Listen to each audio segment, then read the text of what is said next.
Story number 4 of 6 Creepy Stories by Edgar Allan Poe. The Raven. Once, upon a midnight dreary, while I pondered weak and weary over many a quaint and curious volume of forgotten lore, while I nodded, nearly napping, suddenly there came a tapping, as of someone gently rapping at my chamber door. "'Tis some visitor," I muttered, tapping at my chamber door, "only this, and nothing more." Ah, distinctly I remember it was in the bleak December, and each separate dying ember wrought its ghost upon the floor. Eagerly I wished the morrow, vainly I had sought to borrow from my books surcease of sorrow, sorrow for the lost Lenore, for the rare and radiant maiden whom the angels name Lenore, nameless here for evermore.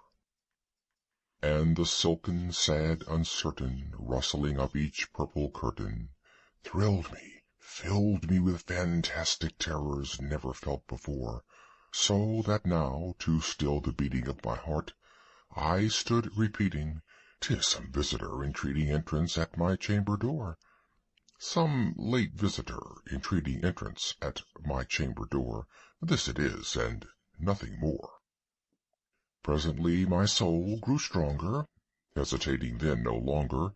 "Sir," said I, "or madam, truly your forgiveness I implore, but the fact is I was napping, and so gently you came rapping, and so faintly you came tapping at my chamber door, that I scarce was sure I heard you. Here I opened wide the door. Darkness there, and nothing more."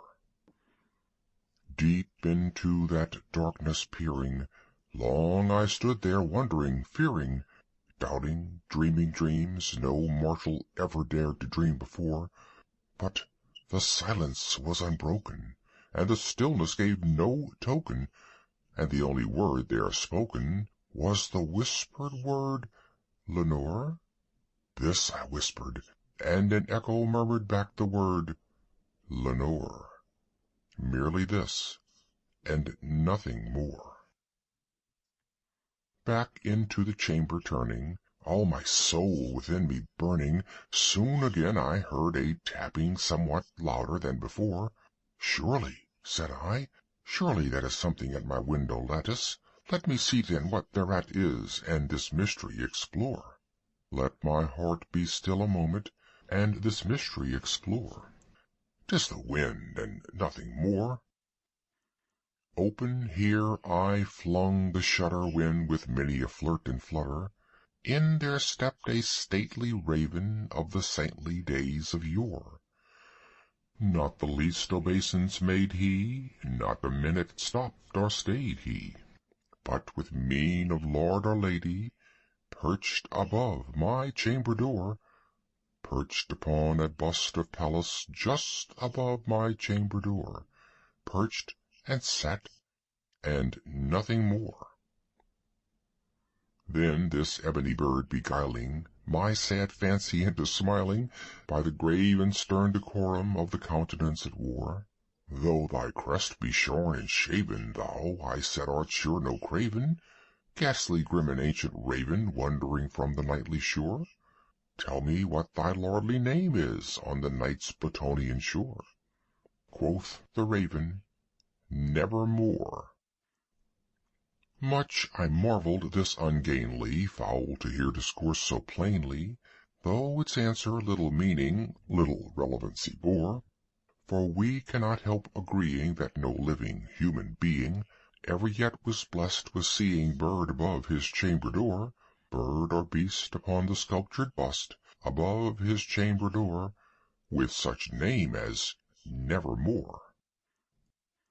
But the raven, sitting lonely on the placid bust, spoke only that one word, as if his soul in that one word he did outpour. Nothing further then he uttered, not a feather then he fluttered, till I scarcely more than muttered, "Other friends have flown before." On the morrow he will leave me, as my hopes have flown before.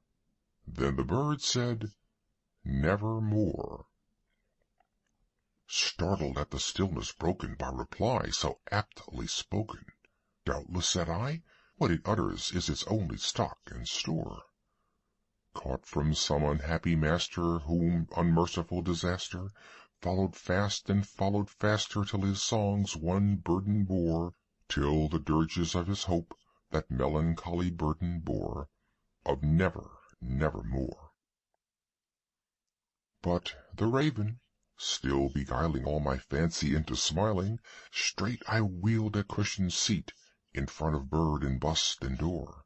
Then, upon the velvet sinking, I betook myself to linking fancy unto fancy, thinking what this ominous bird of yore, what this grim, ungainly, ghastly, gaunt, and ominous bird of yore meant in croaking nevermore. This I sat engaged in guessing, but no syllable expressing, to the fowl whose fiery eyes now burned into my bosom's core. This and more I sat divining, with my head at ease reclining on the cushion's velvet lining that the lamplight gloated o'er, but whose velvet violet lining with the lamplight gloating o'er she shall press, nevermore. Then methought the air grew denser, perfumed from an unseen censer, swung by seraphim whose footfalls tinkled on the tufted floor. Wretch, I cried, thy God has lent thee, by these angels he has sent thee, respite, respite, and nepenthe from thy memories of Lenore. Quaff, oh quaff this kind nepenthe, and forget this lost Lenore. Quoth the raven, Nevermore. Prophet, said I, thing of evil, prophet still of bird or devil, whether tempter sent or whether tempest tossed thee here ashore, desolate yet all undaunted, on this desert land enchanted, on this home by horror haunted, tell me truly, I implore, is there balm in Gilead? Tell me, I implore. Quoth the raven, Nevermore. Prophet, said I, thing of evil, prophet still of bird or devil, by that heaven that bends above us, by that God we both adore, tell this soul who is sorrow laden, if, within the distant Aidenn, it shall clasp a sainted maiden whom the angels name Lenore, clasp a rare and radiant maiden whom the angels name Lenore. Quoth the raven, Nevermore.